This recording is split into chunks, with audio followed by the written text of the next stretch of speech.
In Mushoku Tensei, Norn Greyrat's bonds with Ruijerd cannot be overlooked. But sadly, most context around these two continues to be skipped by the anime adaptation. First was her meeting Ruijerd very briefly in Millis, and sadly again with the chapter The Master Babysitter. Welcome back to yet another Mushoku Tensei anime skipped content video. In this video, we're going to go over the skipped chapter where we find out how Paul Greyrat met Ruijerd, before sending his two daughters in Ruijerd's care to Rudeus to stay in Ranoa. It highlights Norn's struggles with leaving her father, and just how Ruijerd managed to calm her fears. And yes, it also once again highlights just how amazing Papa Ruijerd is.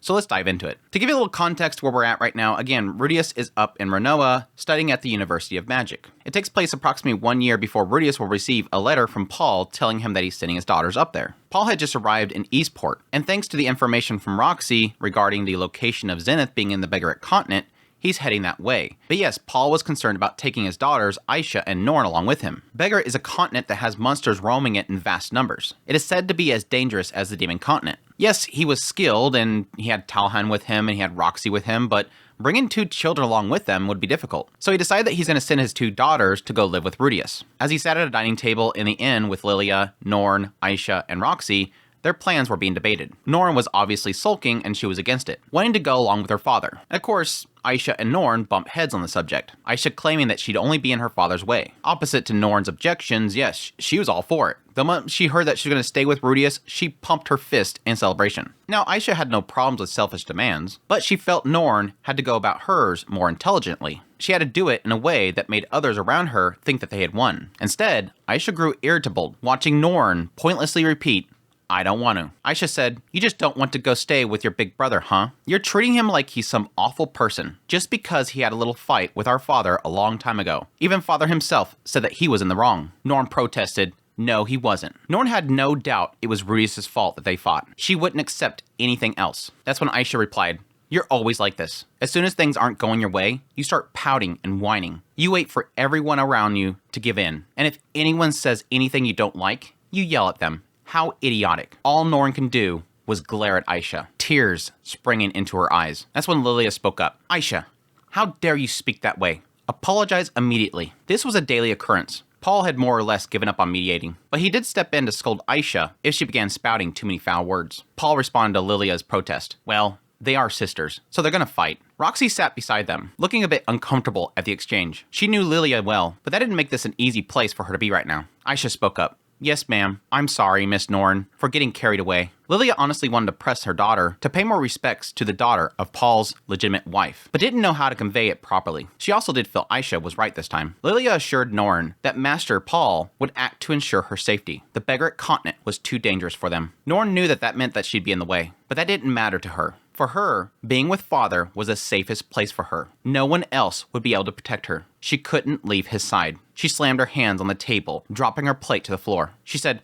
"I want to go with him, to where my mother is." "You're going with him too, Miss Lilia. That's not fair." Lilia replied, "Miss Norn, enough is enough. Be reasonable." Lilia's voice grew louder. She knew her place in the master-servant relationship and cared deeply for Norn, but knew when to discipline her too. Norn flinched, but then glared, balling her fist. "I've had enough." She kicked over her chair and dashed out of the dining hall. Lilia and Roxy attempted to follow, but Norn disappeared into the crowd. Norn ran through the mass of people, eyes full of tears. She was frustrated and felt pathetic. It wasn't the first time things didn't go her way. They rarely did, but she wanted to stay with Paul. She withstood every outrageous thing that happened to them all this time, just because she was with her father. Ever since the displacement incident, she thought being with Paul was her right. Now they were trying to steal even that from her. As she turned a corner, she collided with a man. The man was angered because she caused him to drop his skewer. His face turned red. He grabbed her by the collar and hoisted her up into the air, his breath stinking of alcohol. Norn knew very well what drunk people did, watching Paul drink while running from his problems. Although Paul's anger was never directed at her, it was enough for Norn to understand drunk people are terrifying. Drinking is bad. Norn did accept that Paul couldn't function without his liquor, but her father was the only exception. As a man demanded compensation, all Norn could do was sob at their intimidation. She struggled to calm the overwhelming terror that was threatening her to wet herself. She apologized, but the man demanded her parents' location. Everyone passed by, not getting involved, until one man. A man whose face immediately turned to anger. He grabbed the man's arm and twisted it back with no resistance at all. The drunkard quickly released his grip on Norn, causing her to fall on her butt. The man spoke up. "Explain. Just what did this girl do to you?" It was Ruijerd. Now, Norn didn't recognize that it was Ruijerd, but she rushed to hide behind him. The drunkard spoke up. That brat just ran into me out of nowhere. And now my shirt, she apologized. That apology isn't going to take the stain out. Ouch! Ruijerd strengthened his grip on the man's arm. One of the drunkard's men tried to grab Ruijerd's face, but he easily sidestepped them, barely grazing his headband. That's when Ruijerd said, "Give up on the stain, or give up on your life.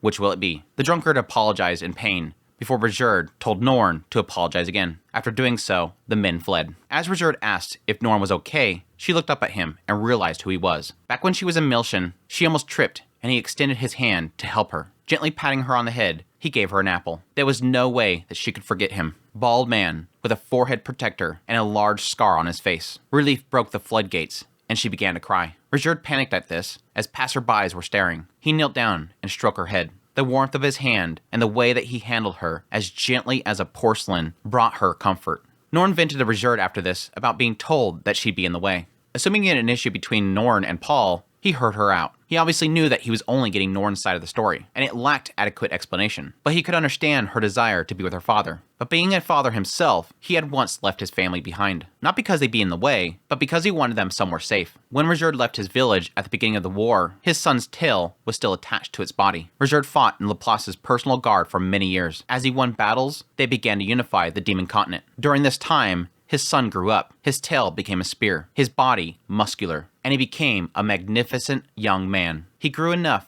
that when Ruijerd returned to the village for the last time, his son approached him and arrogantly insisted he was an adult and to take him to his next battle. Knowing he wouldn't listen, Ruijerd used his strength to force him to back down. He said, "If this is all you're capable of, then you're not a warrior yet in my eyes." It was a common mindset for warriors to keep their loved ones from battle to protect them. But in the end, his son was a true warrior, not him. His son defeated Ruijerd when the demonic spears made him go berserk. It was his son who saved the other warriors. He still didn't know how he was able to defeat him. Ruijerd had roamed the demon continent carrying that question, but never found a satisfying answer. However, he had an idea now. His son grew stronger in ways his father never knew about. He followed his father's instructions and trained himself with purpose and determination in order to protect his mother and the village. Ruijerd felt such pride.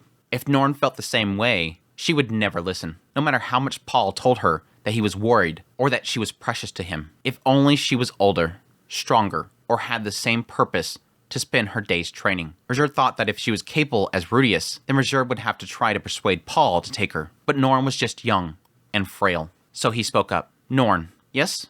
You need to get stronger, huh? If you want to be with someone, you have to get bigger, stronger, and more impressive. In order to get there, you're going to have to bear with your circumstances right now." Despite his clumsy conveying of his thoughts, she understood. Perhaps it was because his words, unlike Lilia and Aisha, came with positivity. She gave a little grunt as she looked downwards. Ruijerd responded to that with a smile and stroked her head. "Don't worry, I'll protect you in your father's stead until you get there." "Okay." He started to lift his hand away, but then she grabbed for it. "Please, pet my head a little longer." He obliged. "It feels kind of comforting," she explained. "I see." They continued as folks passed by at the pleasant sight, Norn's face eventually turning to a smile. That's when Roxy spotted them. "Ah, there she is. Miss Lilia, I found her." Ruijerd, noticing this, spoke up. "Looks like they're here for you." He turned to leave as Norn called out to him. "Please, tell me your name." His headband loosened to become undone, revealing the gem on his forehead. Ruijerd Superdia. It was straight out of a fantasy novel. Man with a beautiful jewel on his forehead, illuminated by sunlight from behind. In that moment, Norn felt like a fairy tale princess whose knight came to rescue her. At the same time, Ruijerd made another completely different impact on a girl, Roxy Magurdia.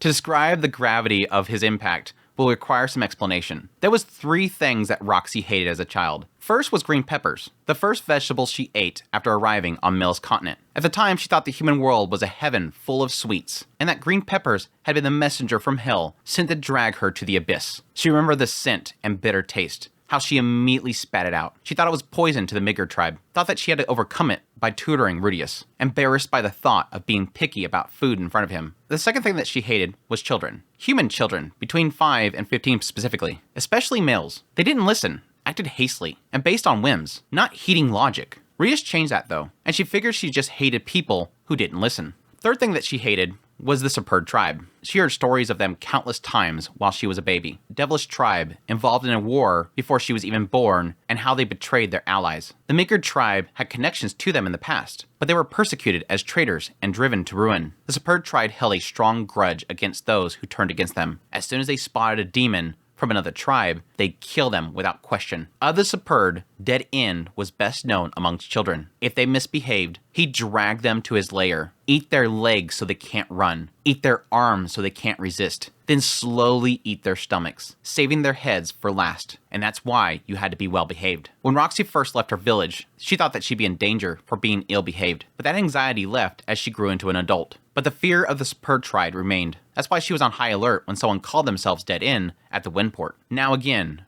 that same man she spotted in Windport was here with his red jewel exposed, and he was about to sink his teeth into Norn. Fear gripped Roxy, shivers racing through her body. She felt she might lose consciousness right then and there, but she was entrusted with protecting Norn. Lilia was springing to them. Aisha was still at the inn. No, not just them, she thought. Everyone in the plaza was in danger. Roxy's heart screamed at her, forcing her to still herself. She spoke up.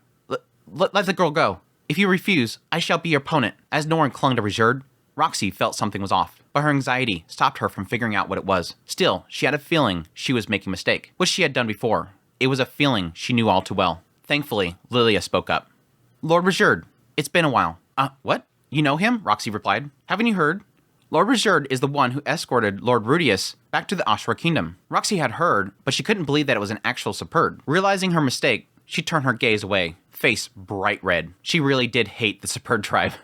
After this, Paul's group had mixed reactions to the plan for Ruijerd to escort them. Lilia and Ginger put their seal of approval on it, knowing Ruijerd's strength and his character. Viera and Shira agree with it. Talhan was against it. Like Roxy, he grew up with scary stories about the Superb tribe. Talhan knew there was no smoke without fire. He knew full well Ruijerd had done something terrible in the past. Even if he was on the path of redemption now, that didn't mean that he could be trusted with loved ones. Roxy was partially against it, knowing she couldn't judge people based on their appearances and preconceived notions. It was a Superb they were talking about. Even if he didn't present any danger, she remained cautious. Rather, she was afraid. Even if the Mikardian tribe no longer told those stories, it was a common way to discipline children. Roxy spoke up. If you really think you can trust him, then go ahead. Paul debated for a bit. The last time he met Ruijerd, he seemed trustworthy, but years can change a person. Something he knew from personal experience. As he debated, he noticed Norn clinging to Ruijerd's leg. For a moment, he seen double, an image of himself with Norn clinging to his leg. Norn was so shy with people that she hadn't warmed up to. Despite that, she leaned against Ruijerd as if he were her father. He did save her, as she was desperate for help. He stepped in as if it was his duty. Paul thought that he did the same thing for Rudeus. Most likely, he hadn't changed. Paul spoke up. Can I trust you with them? Ruijerd replied, even if it cost me my life, I will deliver them to Rudeus. Ruijerd had duty and determination in his eyes, a face of a warrior, one earned over many moons, something Paul didn't possess. If it was deception, Paul didn't know what was real anymore. That's when Paul decided, then I'll leave it to you. With that, they exchanged firm handshakes. And that is extra chapter, The Master Babysitter. Such a good chapter. This is again one of those moments where it's like, gosh, I wish that they would stop skipping stuff, because there's all these little juicy bits in segments like this that, yes, unfortunately aren't like the main focus on Rudeus, and it seems like the anime is trying to keep focused on Rudeus, but there's so much context here. It is very important to understand why Norn appreciated Ruijerd so much.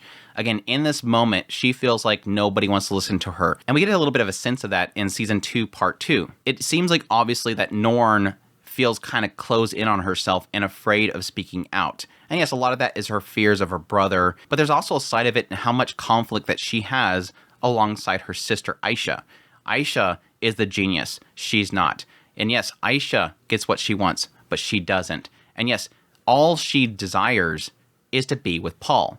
Again, after the displacement incident, Norn lost everything, and her earliest memories are only going to be the idea that she's suddenly in the middle of nowhere with the only person at her side that's familiar is Paul. Paul was her protector. Paul was her everything, always carrying her around, nursing her when she's sick and dying, helping her out, and yes, trying to find his family. He was this beacon, this hero, and everything else around her didn't matter. And now, suddenly out of nowhere, Paul isn't going to bring her with him, and that's terrifying to her. She just left Millis because she had no desire to be there and stay with that family. She wanted to be with Paul. And now Paul's starting to second guess himself. No, I can't bring her to Begaret.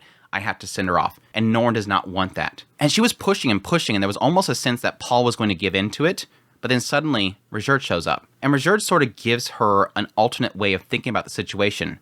If you want to be at Paul's side, if you want to be at your father's side, you got to get stronger. I love Ruijerd's perspective here because he's just kind of applying himself to his own situation. When, yes, at some point, Laplace came to them, gave them the spears, and it drove them mad. And he kept pushing his family, his son, away from the war itself. And his son kept getting stronger and stronger and stronger until one day he thought that he can join him, but he pushed him away.